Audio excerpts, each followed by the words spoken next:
social media platforms, and those who managed to subscribe to our YouTube channel, Avarts Housing Ltd.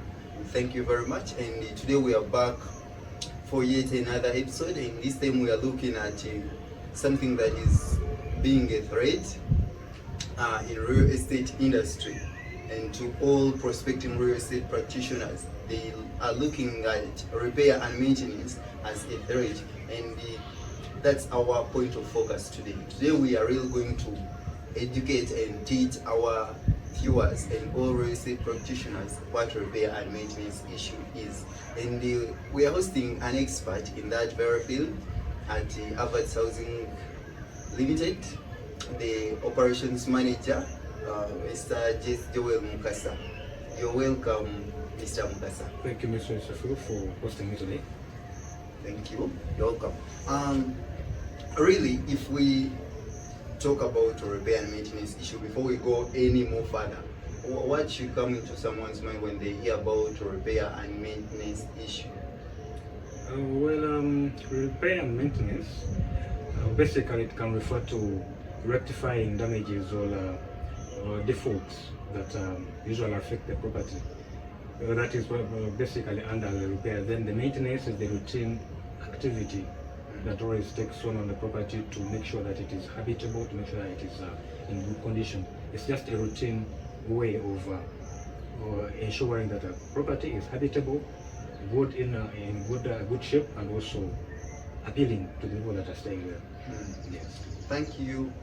If we really look at something that makes someone feel comfortable and makes a home or a property real habitable, who works on the repairs and who maintains the property? Is it the tenant or it's the landlord? Well, that depends. On a larger scale, it should be the landlord working on the repairs and the maintenance. But scenarios whereby some repairs are the result of the tenant's negligence, that comes back to a discussion between the landlord or the managers with the tenant to see that these repairs are done, are rectified. Of course, not that every repair should be going to the landlord because it's the owner, but certain scenarios whereby the cause of these repairs, because of the negligence of the tenant, then definitely has to fall to the tenant's part. Yeah. Yes.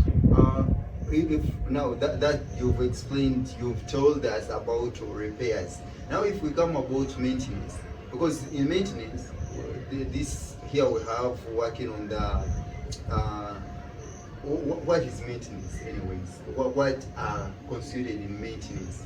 Maintenance can be constitutes of the general outwork of the property.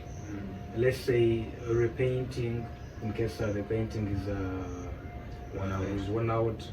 At times we can look at compound maintenance, slashing, trimming, gardening, the normal and routine works that usually take place on the property because of the usability, because of the depreciation. So usually this is in most cases it's supposed to be taken up by the landlord. Yeah.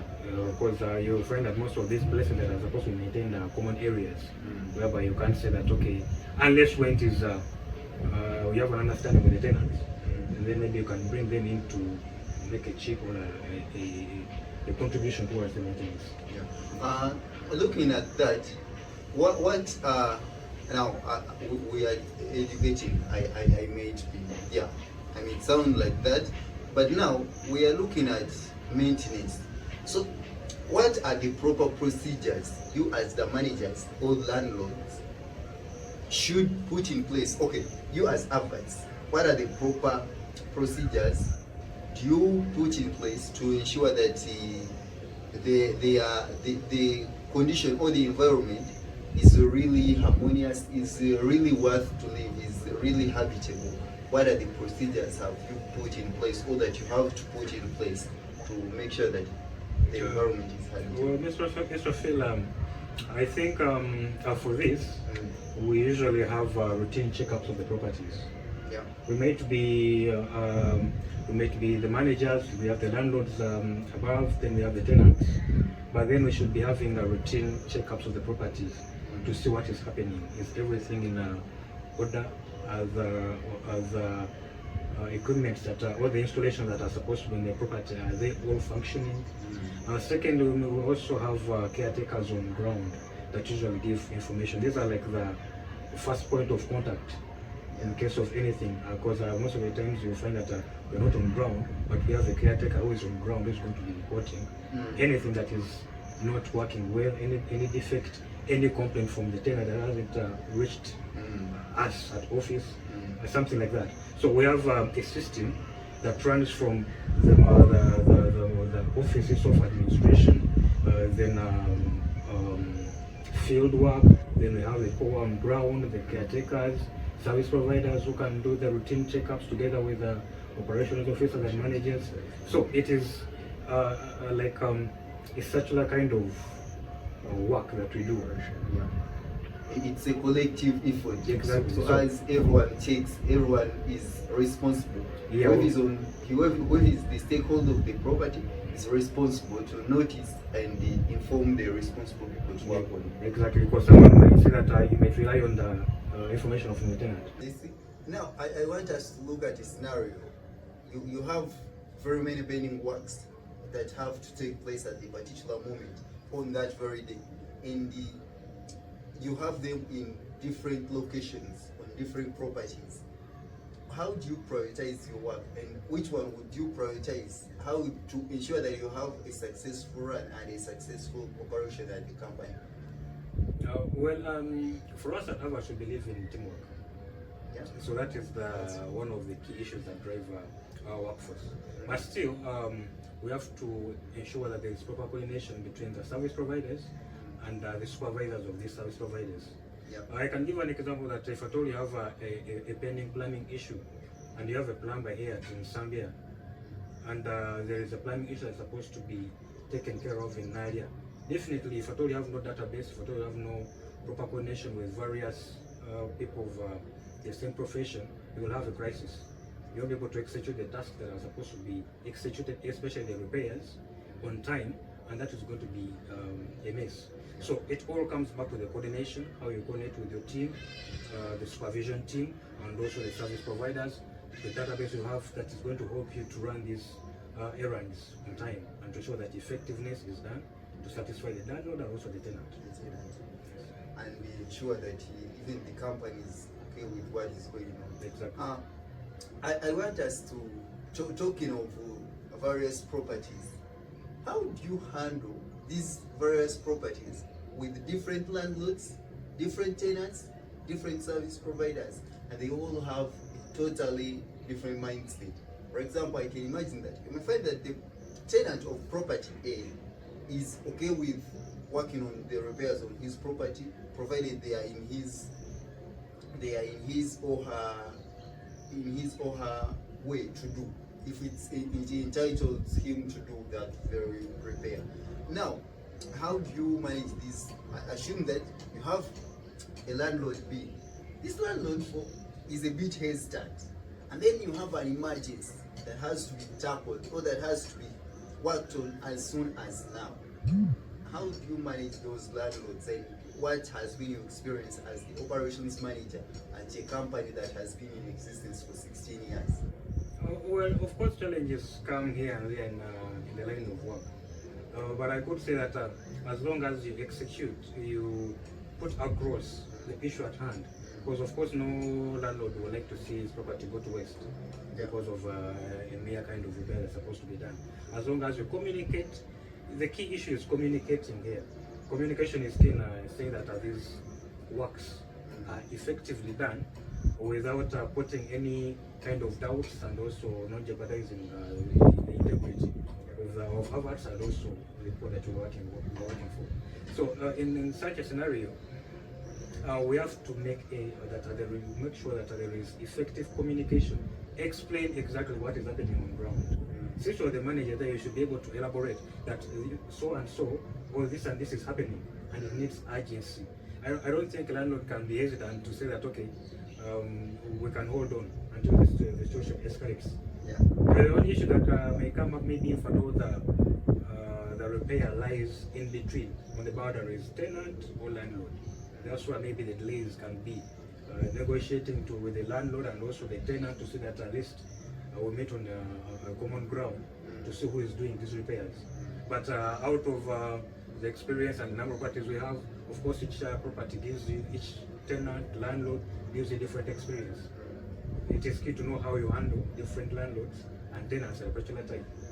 Thank you, Jesse. Now, talking of what's for the landlord and what's for the tenant, this brings us to something called the wear and tear. And we've had it a lot. It's a common word in this industry, real estate industry. What is wear and tear, and when does it come in? Well, in the layman's language, I can say that I can explain it as unexpected depreciation of a property that results to the tenant's use. So this is expected that the property is going to depreciate in value because there is someone who is staying there, because there is someone who is using services in the property. So this is expected, and not that it's going to just come abruptly.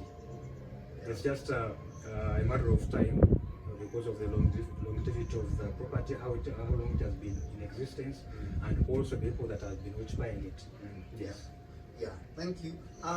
What has been your experience as the operations manager or someone who is in the field of repair and maintenance? Because all this issue, all this topic, it works with the service providers, the plumbers, the carpenters, the electricians.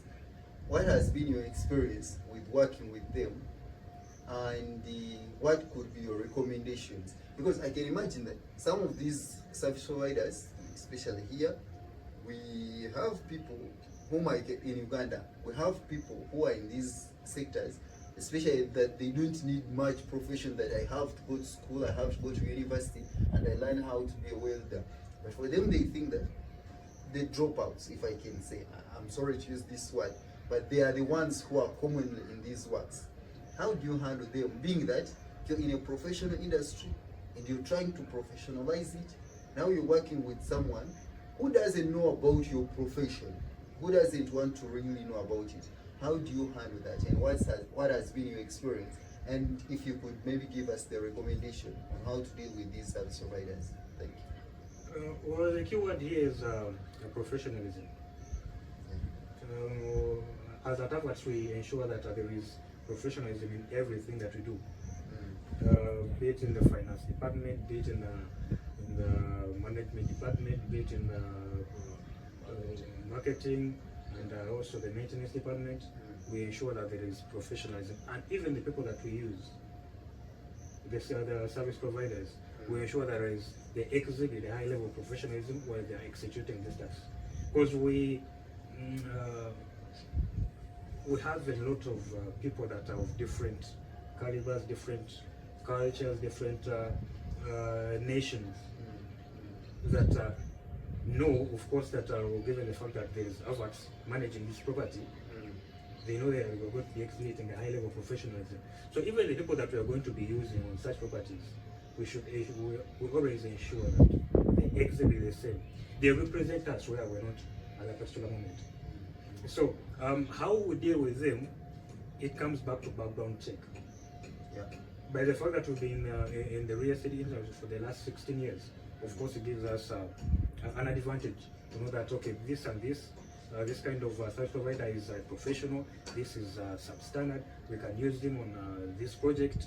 So, and also it also helps us to nurture them at times. In case someone new comes up, we always ask for their profile to see which their structure, how they are working. So, in the long run, at times we nurture some come when they're professional already. So, in a nutshell, we always prefer and put emphasis on using professionals in these kinds of works. Speaking of that, I want us to really rotate on that issue. How do you keep track? How do you keep record of these things? For example, you have, like, I can imagine that at Avarts, you have like 15 plumbers. And you know that this plumber has worked on this property, on property A. The other plumber has worked on property B. So, in a meantime, you have faults on those properties and what they have worked on really. So how do you keep record to say that this thing was worked on by plumber C, this thing was worked on by plumber X? And do you, I mean, do you have like a database? Do you have use of technology to say that this is how we do it? Do you have like a database to know that this plumber works on this property on this very date and this? And how do you maintain that? How do you keep record and track about these service providers? Well, my child operations department is more of a field work, Yeah. but there is a key element which comprises of administrative work, which in that brings out the database that you may be having of different service providers, the work that they've done on which property, and also at times most of the times we make monthly reports to know that, okay, this is the work that you've done here, it was done by this, so and so, let's say planning, electrical, servicing or certain equipment. So there should be a database, there should be administrative work, knowing that we have this kind of all number of plumbers here, we have different number of electricians here, they're working in this area or this area. So this database helps us to know that in this particular area we are calling this electrician or plumber. This particular one we shall be using this. Ahead of it all, there's also administrative work, noting down that this was done by this particular person. And also, as they quote, it should be that they're not going to just come and narrate to you that this is needed, this is needed. They are supposed to also do what? Note down and say, based on our assessment and analysis of the problem, this is what is required. And they submit that the quotation to office for record keeping. So that in case something happens afterwards, after their work, we can always backtrace and see what happened. Was everything that was quoted for achieved? Was it put to use? So usually, although this is much of field work, but it also goes hand in hand with administrative work. I see. I see. Just tell us about this. Do these plumbers or these service providers, do you always have a contract, like a documented contract with them to say that you're doing this work, and we assume that it will not, because there are some works that really cost a lot. So do you have a contract that guarantees you that from this time to this time, this what they've worked on, it should still be in that very state? Or how do you do that to ensure that well, in the professional world where we are heading to, the real estate industry, contracts are key in the nature of work, because in case something goes wrong, of course you have to go back and say that, okay, this is the contract we have with you, why did this go wrong? Can you please rectify? Can we find amends to say that this work is done really well? So professionally, contracts are always there. Though in small works they can be overlooked, but big projects, big assignments that require supervision, close supervision, and follow-up, contracts are always key. And with our service providers, we always ensure that at least we follow that kind of professional line to say that at least by the time we reach where we want to be in the real estate industry, you're already there by that time. True. I really see that Avarts is far better ahead in this thing. Really. Just you as you now, this living out to the company that you're working for, you as Jesse, and depending on what you're doing, the work you're doing, and the industry that you're in,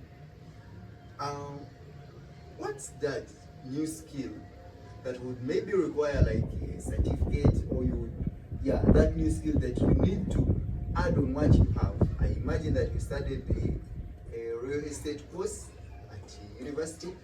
Now, I want to know that new skill that you really need to acquire as you go along, and why?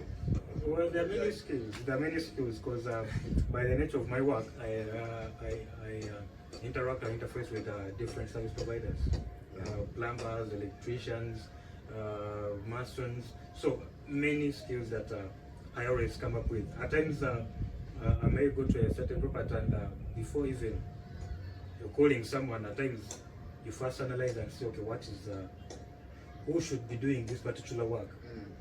Is it some some works fall on orders, electrical and plumbing. You find that, okay, let me give an example. Let's say water heater. Yeah. You may find the water heater is not working, so you either is it a plumber or an electrician. So you're always in dilemma. Who should I call? If at all you don't have enough clue of what to do, you end up calling both. But that is wastage of resources at times. Yeah. So for the skills, basically everything. Because by the nature of the work that I do, with the experience that I've earned since I started working, at least I know a bit on a few. Even once in a while I can put a brick somewhere. Plumbing, I can fix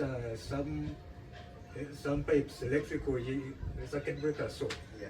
definitely every skill is needed in this kind of profession. No, just say I didn't hear something like technology, like IT, because looking at this work, I find it really good to adopt technology, not leaving it to the management or to like administratively, but you as a person, you need to know what has been done and when it was done, and you not keep records in the books and having archives full of files and all that. I feel like you need to, in this real estate industry, you as you, okay, generally, I feel like there is a need of adding some technology in it.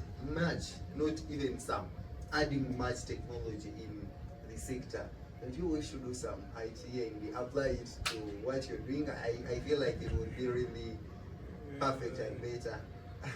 Well, IT, of course, it's where we are right now.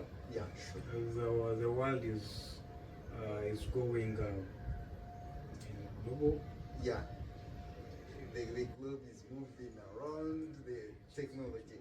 It's technology.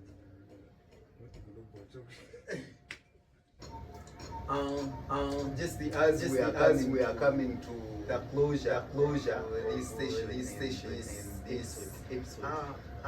Imagine you have a tenant was entered the apartment of recent, and maybe they've got a job promotion. Sorry, job transfer. They're being transferred to a different location, like they're going up country. And then of course they are living with it. Imagine that bachelor, he has already been at home all time. He's living, but the walls are exactly the same way handed them to him or to her. How do you handle that? Because that's something that has been causing a lot of chaos, quagmire in this industry. Tenants pulling money, tenants pulling numbers about painting, the state of how they fold the walls. How do you guys do that? There are some aspects that are standard, and that's why administratively contracts are always important. Contracts spell out the standard procedures, the standard terms that are supposed to be abided by. Now, for example, at Avarts, we always mention that when a tenant is vacating, he should pay into the satisfactory of the landlord. You get my point? And that whether it is 1 month, for 3 weeks, 10 years, or any particular period, it is a standard and is stipulated in the tenant's agreement that as the tenant is moving out, you should hand be over the property the exact way you phone it. And that's why the issue of security deposit comes through. It's supposed to cater for such cases. Because I can give an example. If at all you are a new tenant and I give you a house that is not painted, the first thing you will tell me is you need to be painted. But if at all someone who was staying there did paint, and I'm giving it to you, would you take it the way it is? Of course I wouldn't. And for all I asked you to... Or else I would tell you that now if I would be paying 1.5, for the first 2 months, let me pay 1M and then I can pay myself. Exactly. So certain things are standard. We don't want to have conflicts at the end of, let's say, a tenancy and we are pulling ropes. Yes. Thank you so much all who are viewing and all who are watching this video. We Thank you very much, and we are coming really to the closure. Maybe Mr. Jesse, if you could be having that one thing that you would put across that would help the prospecting your real estate practitioners and those who are already in the industry, just like a recommendation or just one word. I probably recommendation and piece of let's say advice.